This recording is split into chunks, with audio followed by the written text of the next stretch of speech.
Hey, Caleb, ready to start the show? Let's go. Hey, Morgan.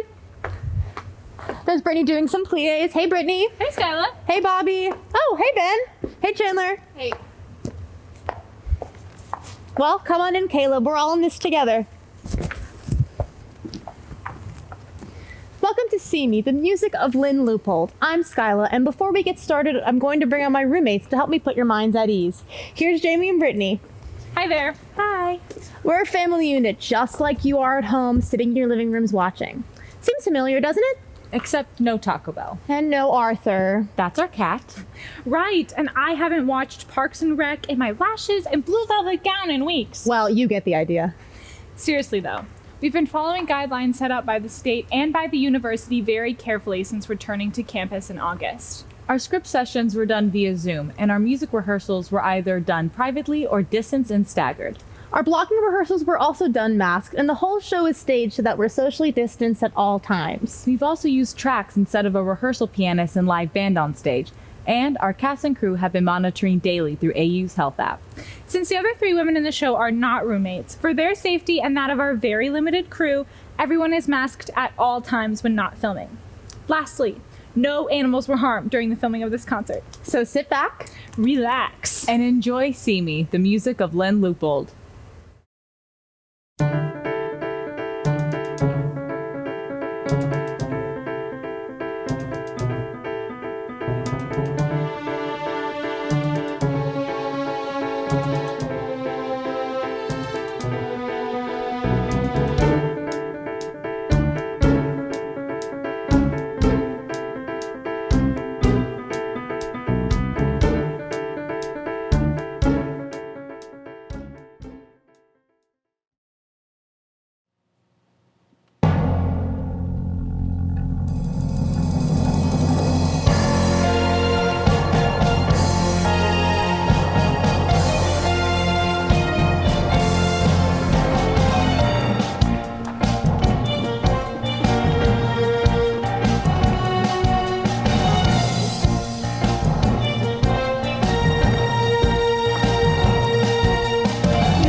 And the six of us are happy to be your leading ladies for the next hour or so. You see, there is a lot happening right now. Lashes, lips, hair, and heels. But our hope is that you get to know the real us underneath. Usually you would only see the best version of us, but that's about to change.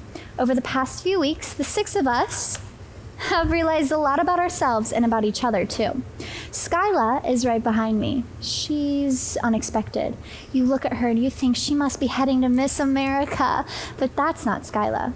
I learned that when Skyla was a little girl, she wasn't a Barbie girl or a popular girl growing up. She collected rocks. Rocks. And she was obsessed with dinosaurs. Hi, I'm Skyla. She's right. I used to spew all these crazy facts, like the T-Rex is actually not from the Jurassic period, despite what the hip films will make you think. They're actually highly inaccurate. Random, I know. Behind me is my pal and roommate, Jamie. Jamie loves animals. She has a cat back at home named Madeline. Jamie tells all of us that Madeline was a stray, but we're all pretty convinced that she kidnapped or catnapped her. Hi, I'm Jamie. Behind me is Brittany. You may be able to see her because she's so tall. What I love about Brittany is that no matter how she dresses or what she sings for an audition, she always gets cast as a character with the side eye. The maid who knows all the secrets. The old neighbor lady with the shovel.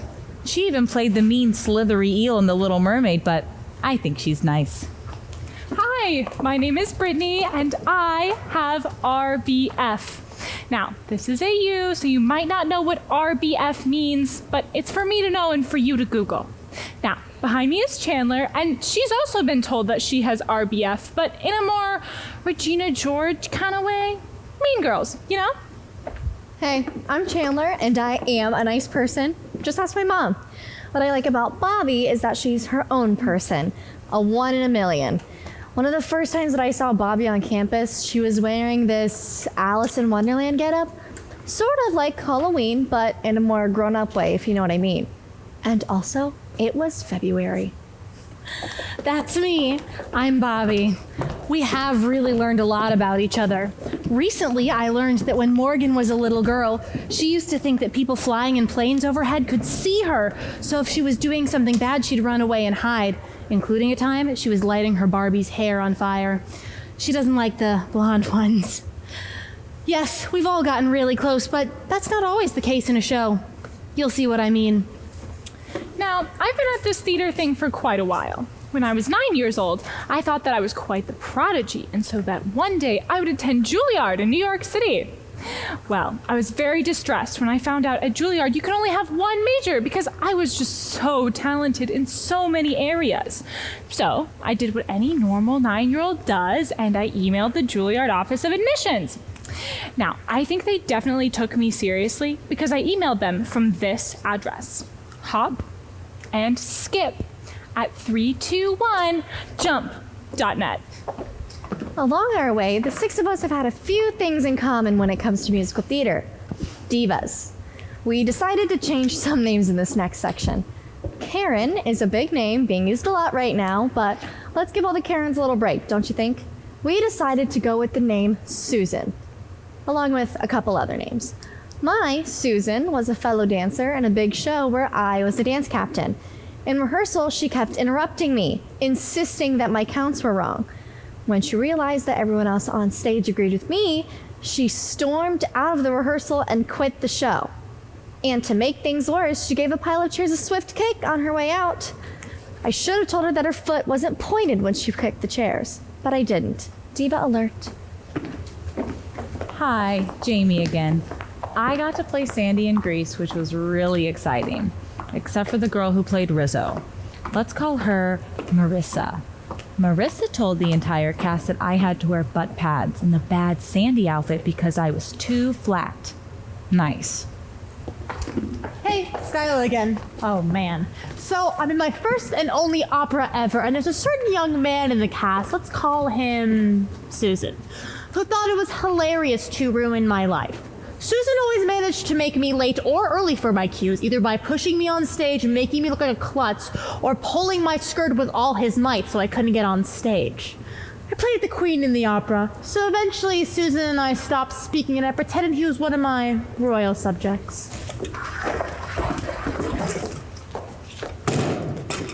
Since the show is all about honesty, I'll have you know that this is fake. See? But it does pull the stage together. I had a friend in high school. Let's call her Carissa. Well, I thought Carissa and I were friends, but apparently not. Carissa didn't think she was very talented, but I encouraged her to do shows with us, which she did, including The Little Mermaid. Right before the show opened, I went to one party without her. Let's just say she tried to bust open the entire thing and called the Lawrenceburg, Indiana Police Department, because she did. Fast forward a few weeks later. I was Ariel and she was not. I'm not accusing Carissa or anything, but right before the show opened, there was a big slit cut down the middle of my mermaid tail.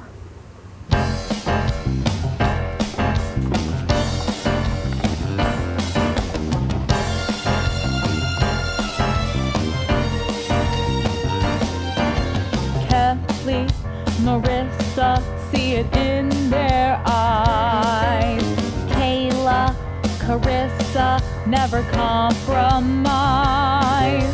Belters, we can deal with them. Susan's no way. Kathy, Melissa, can you feel their claws? Kayla, Alyssa, they will eat you raw. Dancers, we can deal with them. Susan's no way. In the evening, in rehearsal, in a matinee, we are hating while we're waiting for them all to go away. We've paid our dues and we won't lose to those Susans. Winking, always thinking of something mean. Giggling and wiggling, they will steal your scene. Angels, they pretend to be singing sweetly. In the evening, in rehearsal, in a matinee, we are hating while we're waiting for them all to go away. We've paid our dues and we won't lose to those Susans.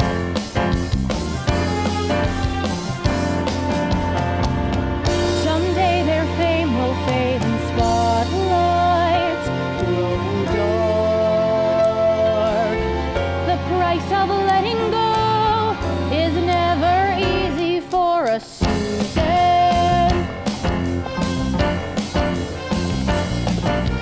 Kelly, Marissa, how we loathe them so.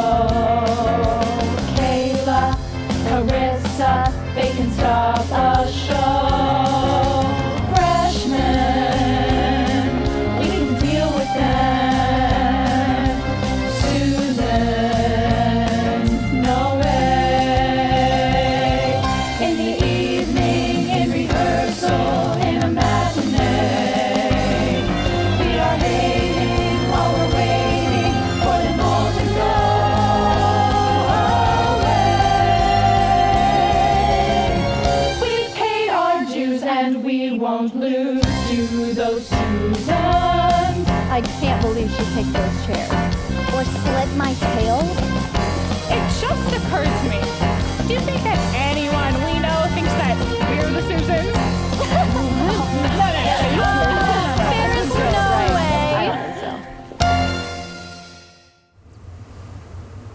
We really appreciate all of your support, especially during this pandemic. We miss you here, but we're glad you're there. You'll see I like to keep things light, so I'll share the story with you. In March, and in a totally different outfit than this, I worked at Walmart. They would usually put me in a spot where I could be bright and chirpy. But as the pandemic started to get very real, we had a staff shortage. So, of course, they put me in sporting goods and in charge of guns and knives. I genuinely know nothing about guns or knives. The day before, I was literally in the toy department playing Barbies with little girls. To make matters worse, earlier in the shift, Shirley, one of my coworkers, kept telling me over and over again that this was the absolute end of the world and the beginning of an apocalypse. It was all I could think about. By the time I got back to the gun counter, there was a pretty long line of angry hunters, and all I could think to say was, "Everyone here to get your apocalypse gear?" Crickets. Attention Walmart shoppers, that was funny. Like Morgan said, COVID has changed all of our lives. 4 of us in the show are seniors, and we wondered if we should even come back to AU this year.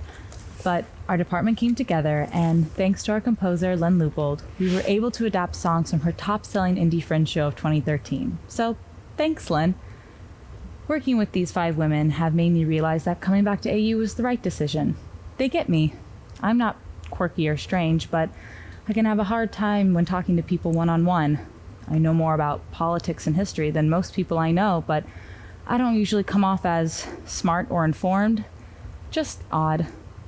I want to be heard, but I'm cautious of being too much or too loud. I want to be seen, but I feel like every movement I make is wrong. I want to do a lot of things, but I don't really feel like I belong in any group. Over the last couple of years, I've learned a lot about my creative process, which in turns made me learn a lot about myself. I'm a lot better about standing up and speaking up. I'm a lot more independent now, and even in these crazy times, I'm still finding my voice.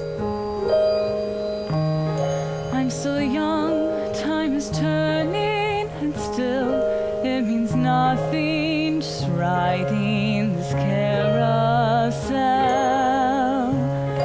filled with dreams yet to happen, and love still in making. I turn like a carousel.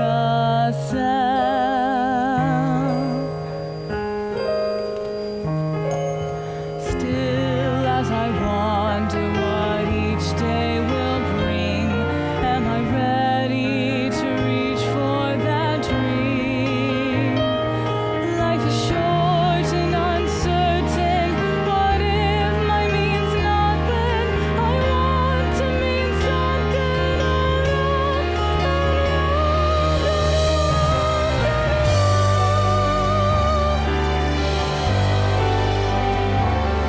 Going round in a pattern, my life still does matter, if only to me so far. Still I fear no one sees me or cares, even needs me. I just keep riding on. I'm afraid, not fearless, still finding my way. Here I stand on the edge of a day. Soon too late, late too soon. Maybe I missed the moon, going round and round and round and round on my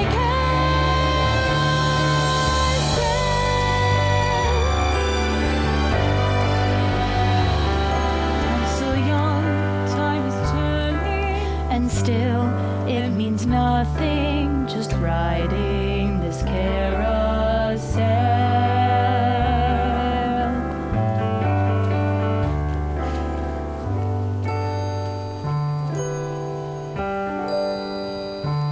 While I ride on this carousel.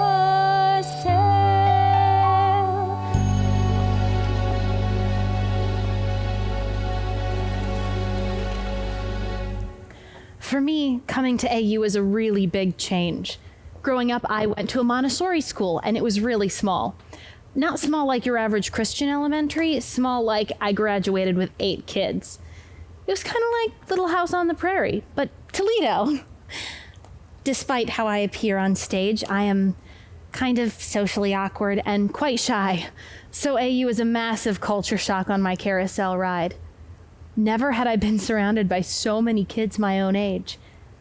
As a result of all of this, I tended to look at my real peers as kids and me as an adult. But I wasn't a teacher or parent or advisor. I was a friend, but I didn't act like one. And despite my best intentions, I came across as aggressive and a know-it-all. I've learned that if a friend wants your help, they'll ask you for it. But more often, a friend just wants to be heard, not told what to do or how to fix things. This all seems incredibly obvious in hindsight, but at the time, I just didn't get it.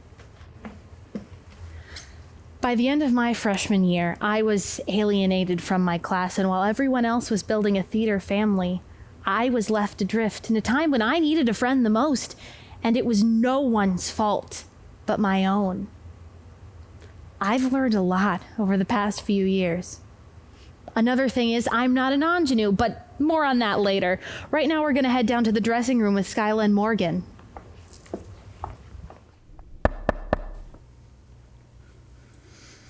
Hi, John. Come on in. Hey, JC. Welcome to the dressing room. I'm going to be the first to take off my lashes. Here we go. You hear a lot of women say that they wear makeup for themselves and not for the validation of others. And I think they're absolutely right. But it took me a while to realize that for myself. My mom was a dance teacher in Huntington, New York, so I grew up with girls who had perfect hair, perfect costumes, perfect bodies, and perfect makeup. At a very young age, my mom taught me how to put on foundation and mascara. Very bonding. You've heard of the show Dance Moms, right? Well, I'm not comparing my mom to the moms on that show, but I will say I felt like I was expected to look a certain way. And that way was pretty. So I grew up wearing makeup all day, every day. I felt like I was expected to look a certain way, so I did. That's just who Skyla was and what Skyla looked like. That sounds a lot like that musical Gypsy. I can see why you'd say that, but we're not homeless and I'm not a stripper. Got it. When I came to AU, it took a while, but after more than a few mornings where I overslept, I somehow accidentally realized that I felt just as confident with makeup than without it. Crazy, right? I mean, sometimes I love it, but sometimes I don't. And the point is, I don't have to wear it if I don't want to. Of course, I still do wear it, but the best part is that it's my face, my body, and my decision. I don't have to wear makeup. I don't have to curl my hair. And I don't have to shave if I don't want to. And that feels pretty good.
My whole life, I've tried to please everyone.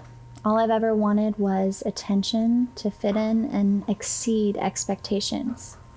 In high school, I wanted to be popular so badly, but this turned me into a very toxic person. I didn't treat other people particularly well, and I didn't treat myself well either. My priority wasn't to be a great friend or a great listener. And that may sound selfish, but my priority was not myself either. I was only creating an image of myself that I thought everyone would like. I wanted to hear my name in the halls and see likes adding up on my posts. A lot of people would still say I'm like one of those silly girls in that song, but my mindset really has changed. I don't need makeup to walk out the door anymore. I don't need to starve myself. I don't need to dress or act a certain way depending on who I'm with.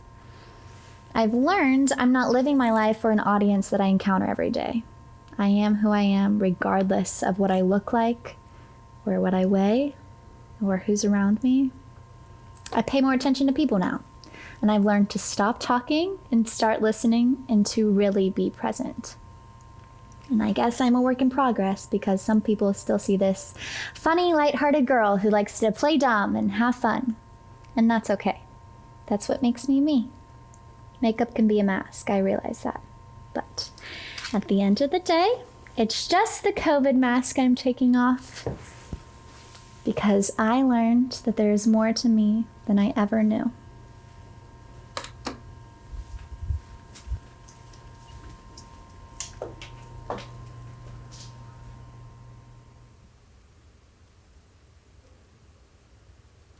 It's me, Brittany, again, hanging out with Chandler. Hey, Chandler. hey, what you doing? I am knitting. They told me to keep my hands busy in the shots, so I'm knitting what might be a pot holder or maybe a sock for Arthur, the cat. Yeah. Mm-hmm. Anyways, we're just hanging out in these super comfy seats and robes and slippers. I'm definitely not a high maintenance gal. I typically prefer to hang out in a robe, comfier than this one, and sweatpants. I even took my lashes off right as I was exiting that second number. I'm like Chandler over here. Two of my roommates this year, Jamie and Skyla, you know them, you love them, you've seen them on screen. They are also some of my very dear friends, so our house is definitely the comfy zone. I think I'm really grateful to have had them as roommates because in the past, I've had some roommates who weren't so stellar. My roommate my freshman year was awful. She would steal things from me and hide them in her closet. She would even hide my TV remote. And she would let her friends stay the night in my bed without even asking me. And then I would have to be the one to find somewhere else to sleep. I had this one roommate who had a bad habit about leaving things out constantly, especially food-related things. One time, at the beginning of a week, she left out a dirty pot full of food on the stove. I left midweek to go to a wedding. I said, look, I'm going to be gone for 3 to 4 whole days. Can this please be cleaned up by the time I get back? It's super gross. Well, I bet you know how that story ends. We shared a kitchen with some suitemates. And of course, we had a lock on our personal door. So anytime I'd run out to grab something, she'd lock me out. I'd have to take my keys with me just to get a Diet Coke out of the fridge. Worst of all, though, was the toothbrush situation. How she would squeeze the toothpaste as hard as she could from the middle, so it would spray all over the mirror like a volcano erupting. It got to the point where I'd start rage cleaning our apartment in the middle of the night. Like at 3 a.m. when other college students were pulling all-nighters or writing papers or, I don't know, sleeping. I was cleaning toilets and doing the dishes. I'm not sure you're ready for this one, Britt. Lay it on me. She would pick hairballs out of her hairbrush and intentionally lay them on my toothbrush. Oh, no. Yeah, she really did that. I must have gone through 15 toothbrushes that year.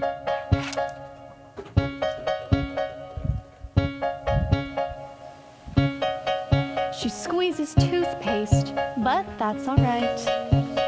It's one of many things of great delight. It's on the mirror and everywhere. But it's not even worth mentioning. I really don't care. Oh, I forgot about this. Listen. Hit me. She stacks and piles stuff. It drives me nuts. Like every pile has some significance.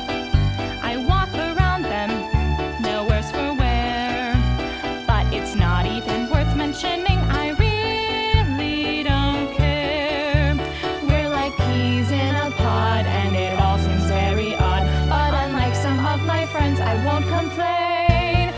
not that vain. I hold my tongue and go insane. What was in that pot? Pasta with cheese, anchovies, and onions. She stacks the dishes high in the sink. Ew. I'll wash them all before they start to stink. She thinks a maid comes most every day. But of course it's me who wash and dry and put them away. Are you ready? Oh yes. She hogs the bathroom. That's her MO. She keeps me waiting, but I love her so. I take cold showers and look like No. And of course she looks amazing, but I won't mention it. We're like peas in a pod, and it all seems very odd. But unlike some of my friends, I won't complain. I'm not that vain. I hold my tongue and go insane. 15 toothbrushes, Chandler. That seems a bit excessive. Maybe even 16. She squeezes toothpaste, but that's okay. I do the dishes most every day. To our marriage, we just grin and bear it. We persevere.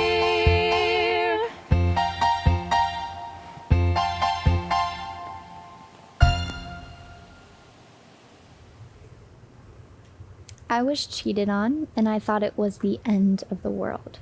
He was very manipulative, and when he was caught, he blamed it on me. I made him. He said I was pushing him away with my anxieties.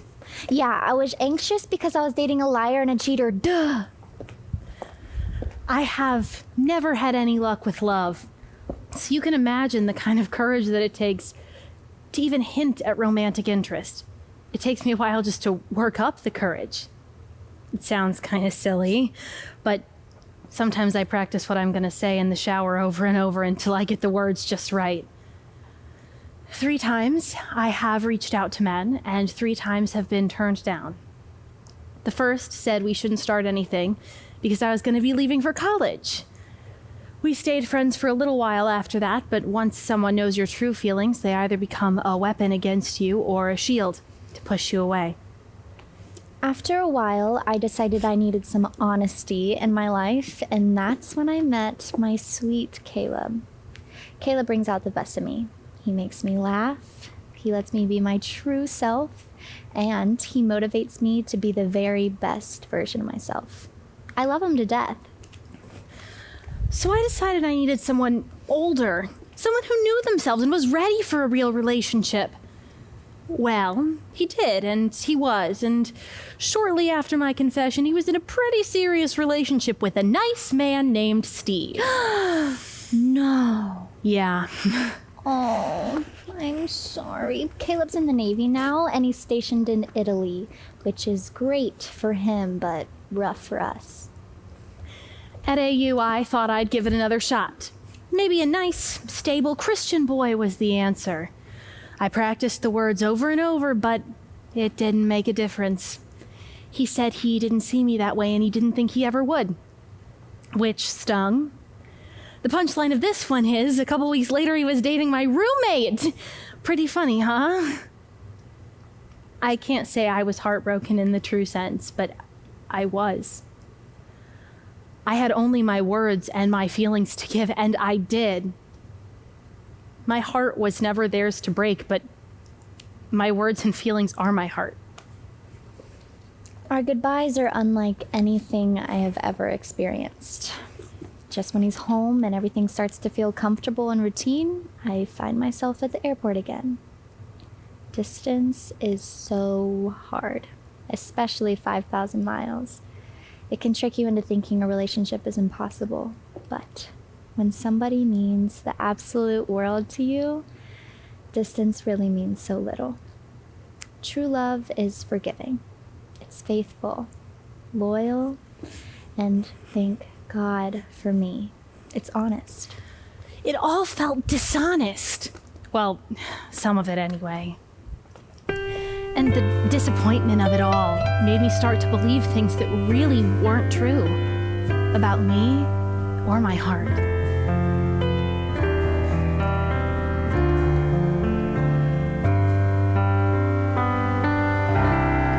It's all I have left to give you. It doesn't seem very much.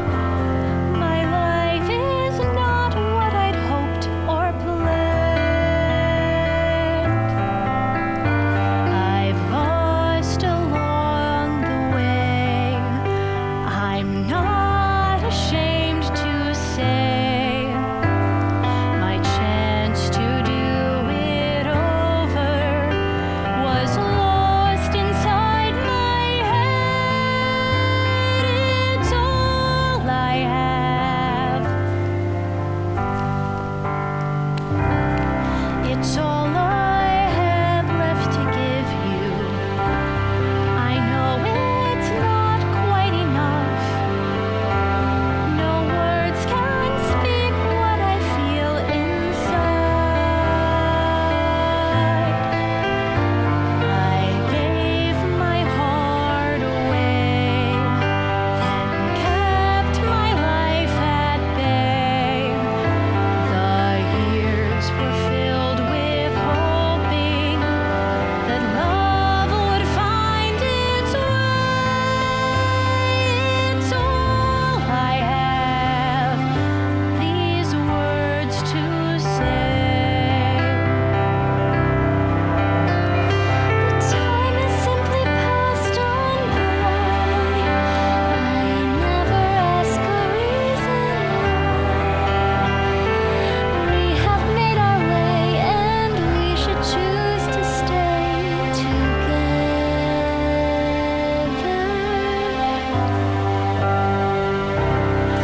So here we are looking forward. Our lives can mean so much more. Your love is all that I need to stay. We've lost along the way, but still I want to say our chance to do life over is now, not yesterday. It's all we have, these words to say.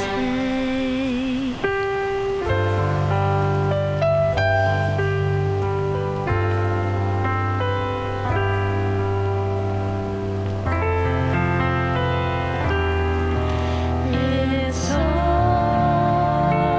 we have to say.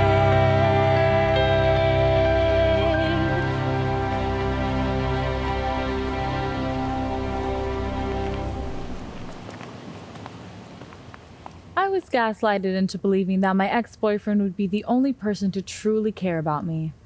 No one is ever gonna love you like I do, he used to say. And looking back at it, I hope no one ever does. He went through all of my stuff. Text messages, photos, emails, social media accounts, and he had something to say about everything. If I posted a photo of myself, I was too materialistic. If I text or hung out with any of my friends, I was selfish.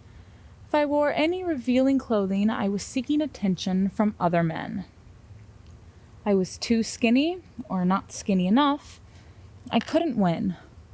He painted me out to be someone that I wasn't, and I believed him. When he started to show signs of a physical abuser, I finally got the leverage I needed, and I broke up with him. And I was surprised, but I didn't even feel bad or even cry.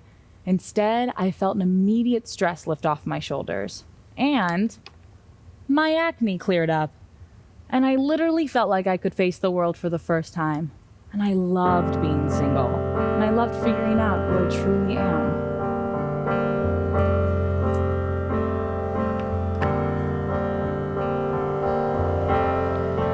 I won't hear lies anymore.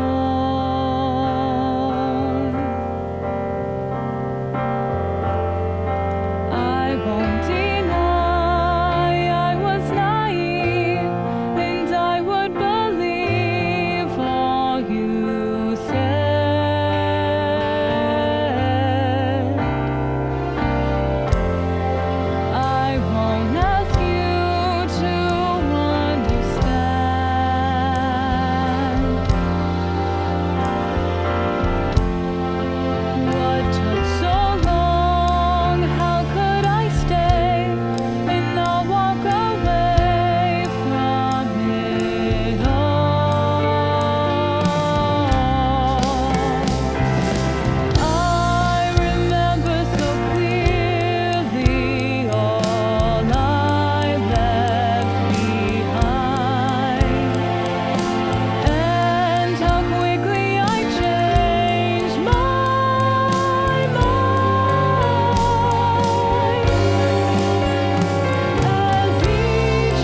like, I don't know, a few million other women, I decided that I just really wanted to have fun during those junior high and high school years. So I decided that the answer to all of my problems was cheerleading.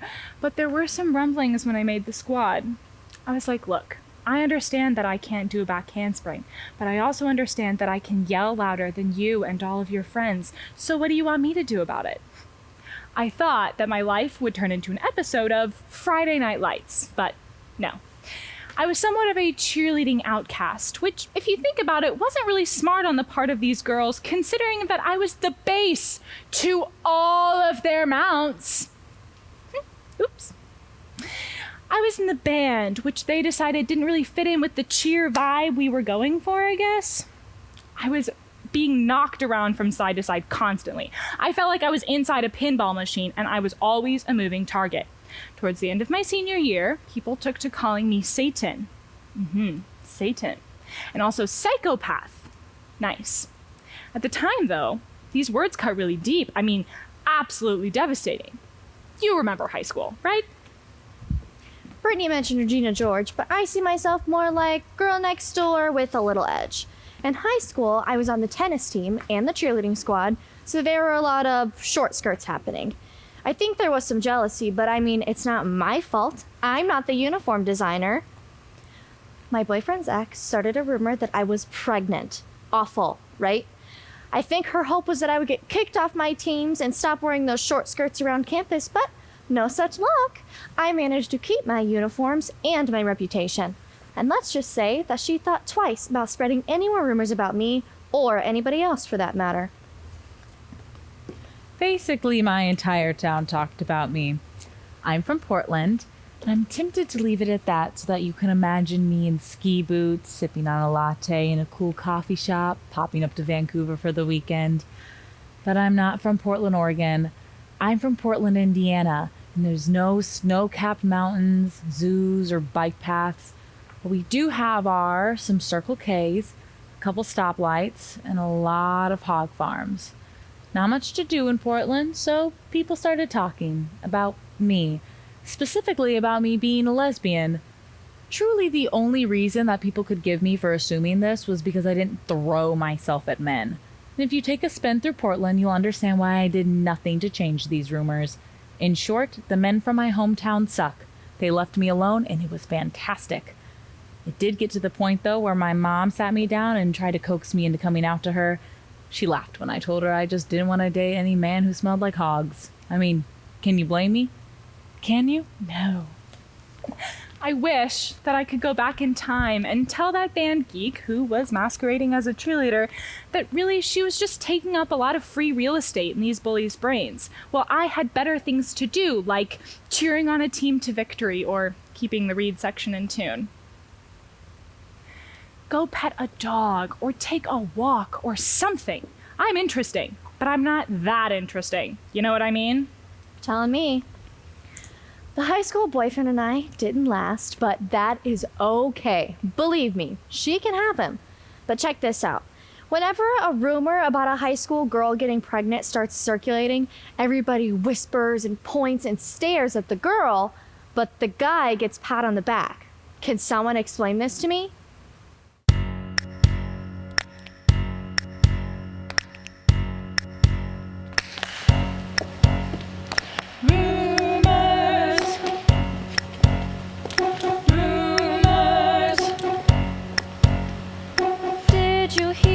Someone isn't the person we thought they were. It's playing in my head.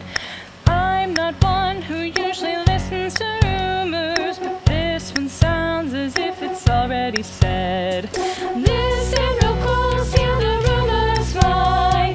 Life isn't fun and it's tough enough without more life. Did you hear the rumors? Did you hear the rumors? I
I've learned a few things since high school, and I definitely have better taste and judgment in men.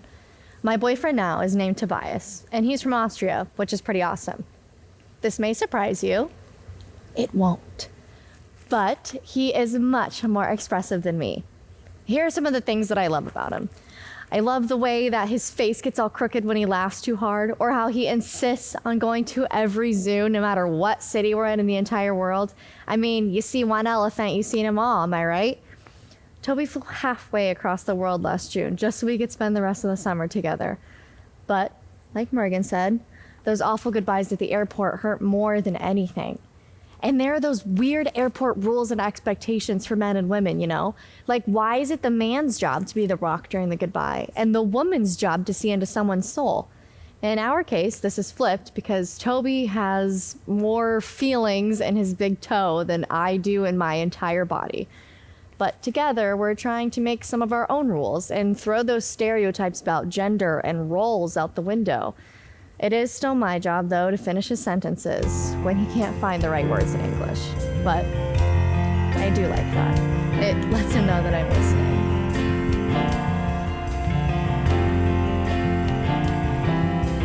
Sitting all alone again and contemplating.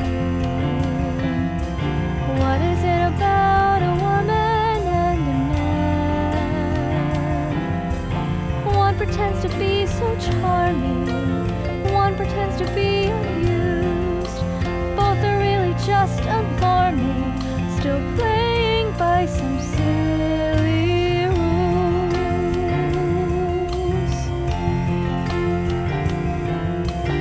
In my world it isn't very different, trying to fit life with compromise.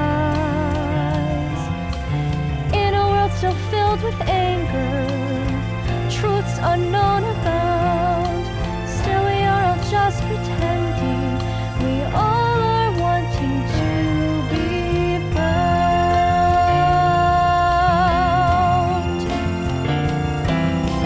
Equal rights for lovers now, well that's really not true. Equal means it's only equal if the lover is you.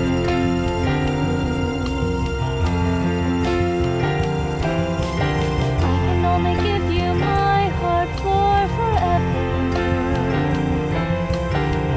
You will have to trust me in the end. Nothing in a love is easy, and it's always hard to mend. Nothing ever lasts forever if no one got to play pretend.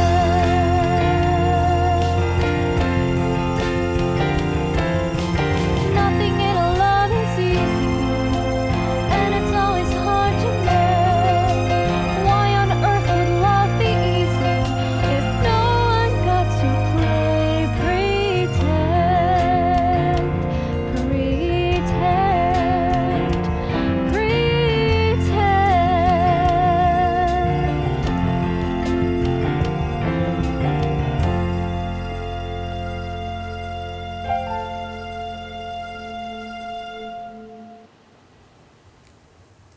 Hey everyone, Skylar and Brittany here. Dating at AU can be interesting. A lot of my friends ask me what it's like to go to a faith-based college. Do we really have to go to chapel? Do we really sign a contract saying we'll live by certain guidelines? Yes. And yes. A lot of us find it's easier just to date someone from our school so we're all on the same page, including me. My boyfriend Tim and I met at AU, and we've been dating for 2.5 years. Except for the time that we weren't. Like any perfect relationship, it started out great. There were invitations to dinner, flowers, texts throughout the day. But I'm not talking about my boyfriend. I'm talking about his mother. She loved me. Growing up in the dance studio, there were a lot of girls who were very pretty and very popular and had lots of boyfriends. Of course, a lot of boyfriends brings a lot of heartbreak. But for me, Tim was the first person to really break my heart. I mean, here I am, a full-fledged woman who can vote and drive and live on her own, and I'm feeling as a woman what some girls feel as young as 14 years old. It really crushed me, I have to admit. I wasn't prepared, but yet I was. I mean, is there anything more devastating than breaking up with a guy and not getting to see his mom again? Am I right? Or his dog? I'm 100% serious. His mom and I were the best of pals. She would make me my favorite dinner, which is spaghetti and meatballs, and then she would tell my boyfriend to text me to come over for dinner. Later, she would just go ahead and text me herself. We talked and talked over spaghetti and this amazing Santa Fe salad. Ooh. We had so much in common. His mom and me, I mean, not my boyfriend. For the first week, I pretended that nothing happened. I just knew I'd get a phone call any minute saying he changed his mind. But he didn't. Until he did, but that was much later. That first week turned into a month, and that 1 month turned into 2. And then, as time went on, it got easier and easier. I became a better friend, which is great. And I realized something so fantastic and liberating. That I don't need my boyfriend. Or any boyfriend. I'm good. Actually, I'm great. You go, girl. Even the dog loved me. Every time I would come over to the house, she would steal my socks and shoes so I couldn't leave, and the whole family would tell her, "Your favorite human is here." After the breakup, his mom came to a show that I was in and brought me flowers. That's when I cried. Tim and I are on to round 2 now, and my newfound confidence has made me stronger, and in turn, our relationship stronger. Scarlett chooses to be in a relationship with Tim. But if she doesn't, or he doesn't, it's all good, because it was. I lost my guy on a Monday. It made me feel really sad. But when I thought about someday, oh hell, it wasn't that bad. Oh yeah, it wasn't that bad. I went out walking on Tuesday to see how lonely I felt. By Wednesday I caught a movie. It really wasn't that bad. No, really wasn't that bad.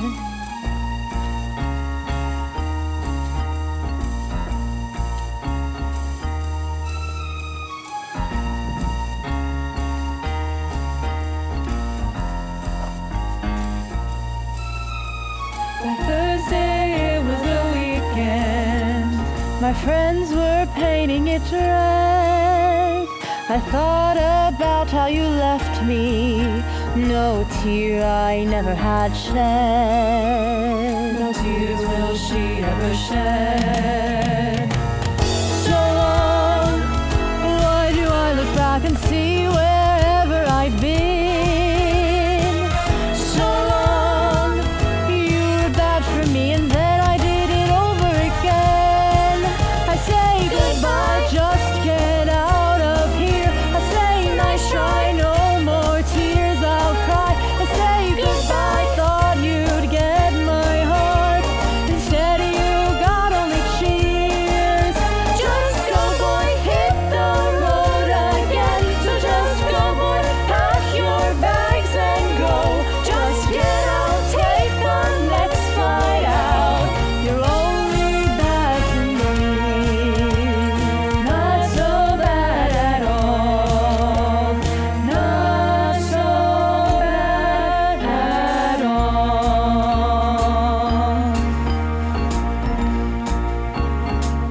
Not bad at all. You want to call me now, don't you? Well, I'm sorry. I'm a little busy.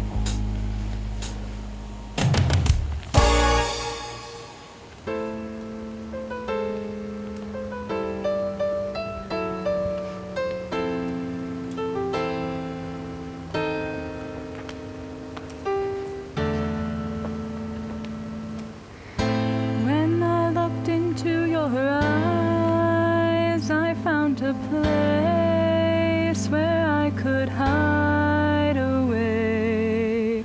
I thought you made my life a light that would shine in darkest days. Ask me how it felt when you went away. Was it real to me? Did I feel the pain? Could it be that it wasn't love? It was all a game, but it felt the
I start to feel some sort of extreme emotion, especially sadness, I'll pull out my phone and record myself.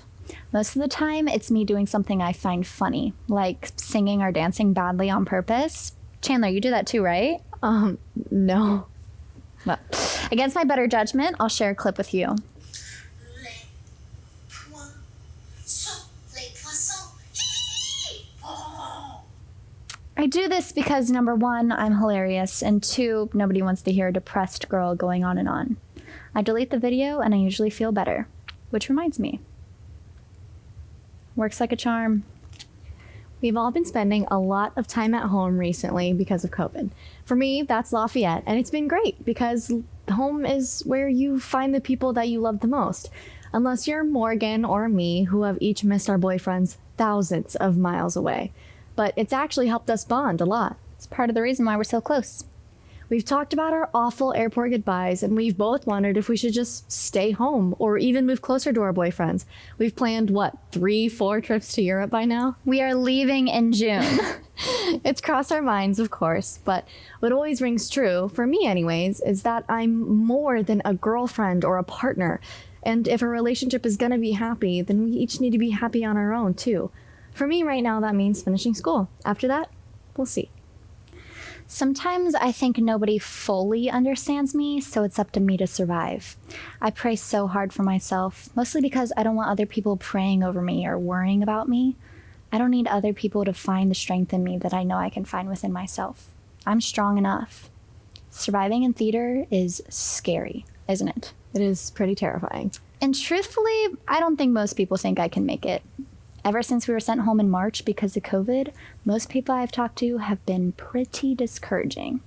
I wish I could scream in their faces. Yes, the easy way out would be to stay at home, keep working at a restaurant, or base my life off of commission from a furniture store. But I don't want to do that.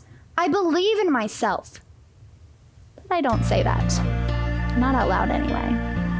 I have one life, and my dream is to perform.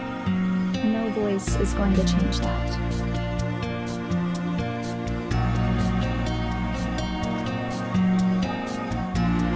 Life is always changing on the dime. All that really stays the same is time. Maybe it is time to go back home. Maybe it is time to feel protected. Maybe it is time to go back home. Maybe that is what they all expect of me. Wait and see.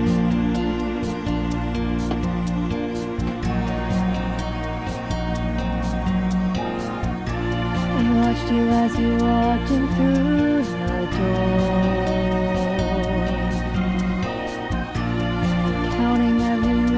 Wanting more.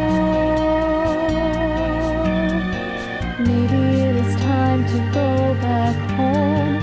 Give ourselves a fighting chance to make it. Maybe it is time to go back home. Maybe other people couldn't make it through like we do.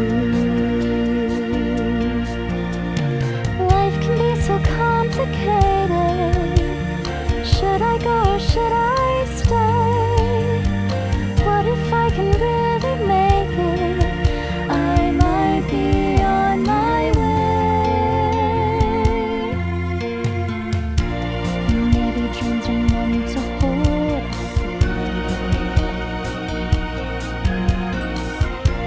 Maybe I just tuck them all away. Maybe it is time to go back home. Maybe I pretend I'm unaffected. Maybe it is time to go back home. Maybe that is what they all expect of me. Wait and see.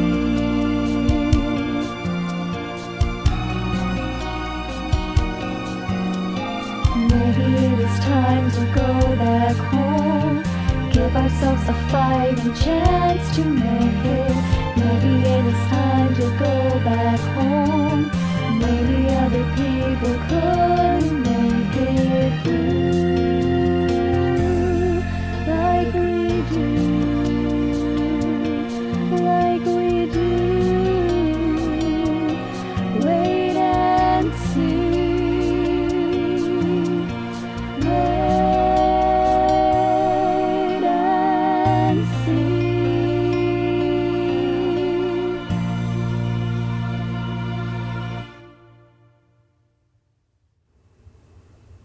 Hi, guys. I'm gonna let you in on another little secret. Vanity tables and musicals almost never have real mirrors. So if you've ever seen Gypsy or Funny Girl or La Cage and wondered why an actor still looks askew after staring at themselves for an entire scene, now you know. There's something really powerful about performing on a big stage. So many opportunities to create and transform into so many different characters. Tonight, my 5 friends and I have done just the opposite. We've transformed into ourselves, and I think we're pretty interesting characters in our own right. A couple of weeks ago, we were at rehearsals when we'd been going all day with classes and tests and jobs, and our director looks at us and says, "This is your look for the closing of the show." T-shirts, sweatpants, hats, hair, whatever. Exactly as you are right now. No stage persona, just you. We've all spent our fair share of time in front of a mirror. In theater, you spend a lot of time learning your type to figure out what kind of roles and shows you might be cast in and which you probably won't. We can push the envelope here at AU and in our hometowns, but the reality is, at most auditions, directors and producers aren't looking for the star inside each of us. Instead, do we fit the mold or idea in their head based on gender, race, ethnicity, age, look, size? I've figured out that I'm not an ingenue, and that's okay. Actually, it's great, because it's true.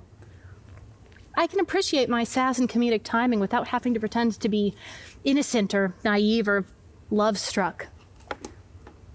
I have never fit the mold, and now I celebrate that. I am beautifully unique, and that's enough. Actually, that's more than enough.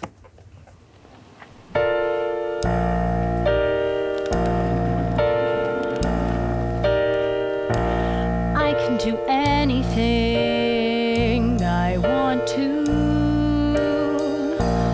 All that I need is just one chance to shine.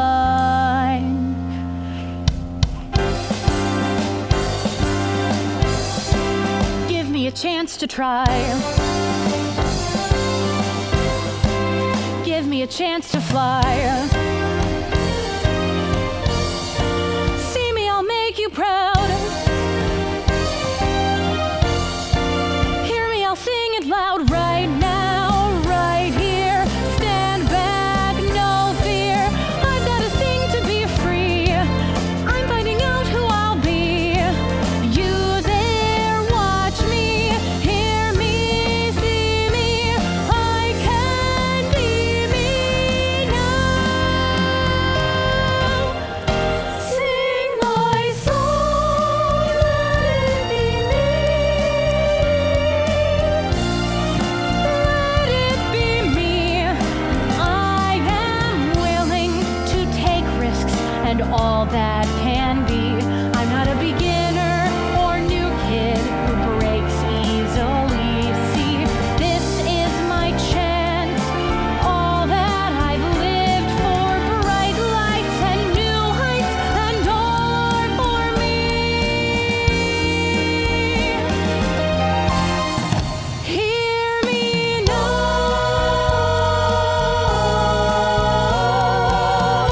Let me be who I really can be.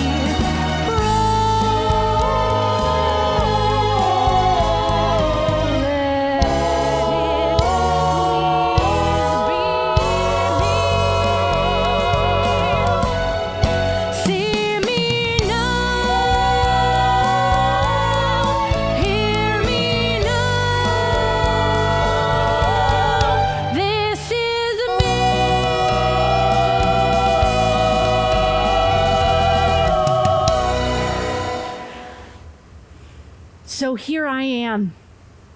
My name is Barbara Lynn Baranek, but you can call me Bobby because you know me now. Hi, remember me? It's me, Brittany. As we've learned throughout the evening, I tend to play characters who kind of have a rough exterior, like the cranky old neighbor lady with the shovel. But you know what? I kind of like it. I like to show the audience a new perspective on that kind of character. Being a person with a hard exterior can make you seem less sympathetic, less personable, but maybe it just means people need to look a little harder. I'm loud and I'm funny. It's just who I am. I'm not masking or deflecting or compensating, and I also don't have a 22-inch ponytail. I think something, I say it, and I hope it'll make somebody laugh. I guess what I want you to know about me, Brittany Michelle Davis, is that while I may be seen as loud or crass or unfiltered or rude, I'm still just a person who wants to be seen, and in my own quiet and unexpected way, I see everybody else too. Throughout this process, I've come to realize that I spent a lot of time at school and at the dance studio just trying to fit in. There was a lot of lost time there, but I don't hide myself anymore. I remember a time when I was truly unaware of everyone around me. When it was just little Skylar Ray Bruno with her rocks and her dinosaurs, and I was really happy. Now, I revel in what makes me different. And I love the way that I am. Hi, Jamie again. Dreaming can be such a huge thing for people, especially my age, but sometimes I can be a little too realistic and I can be afraid to dream.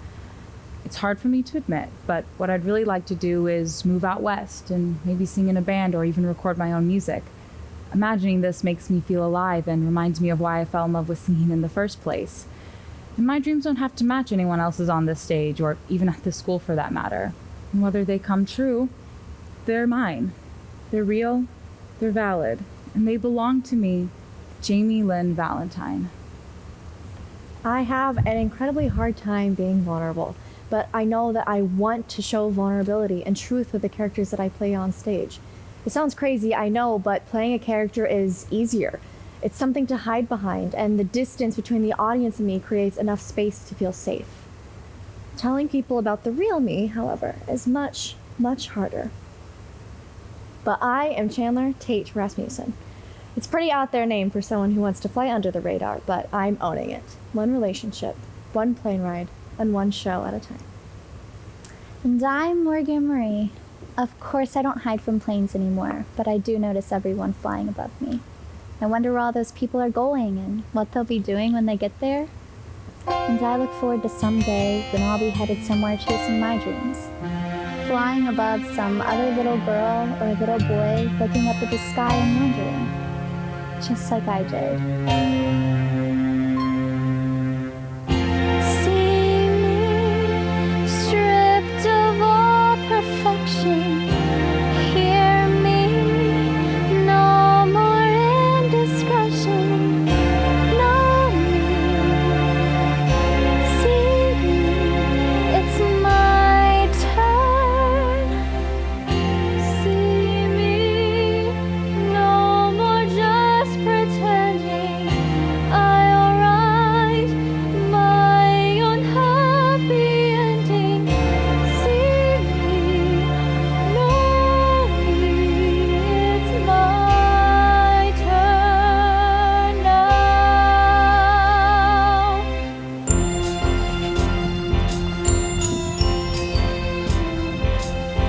Hear me, now my voice is strong to stand down. I won't any longer I'm proud. Now loudly in, and you'll know my story. Lights glare, hear the music cueing, crowds stare. This is me you're viewing undone. I've won, I'm all that I've ever needed on stage. Just pretending off stage, a different ending right now is ours for the making. Stand back, it's a claim I'm speaking. Hold fast, still my hands are shaking. Take charge, live large now. I believe that dreams come true. Well, folks, here we are. Thank you for supporting Anderson University's musical theater program and for experiencing See Me, the music of Lynn Lupold. On behalf of Jamie, Skyla, Morgan, Chandler, and Bobby, we appreciate you, and we wish you well. Store strong.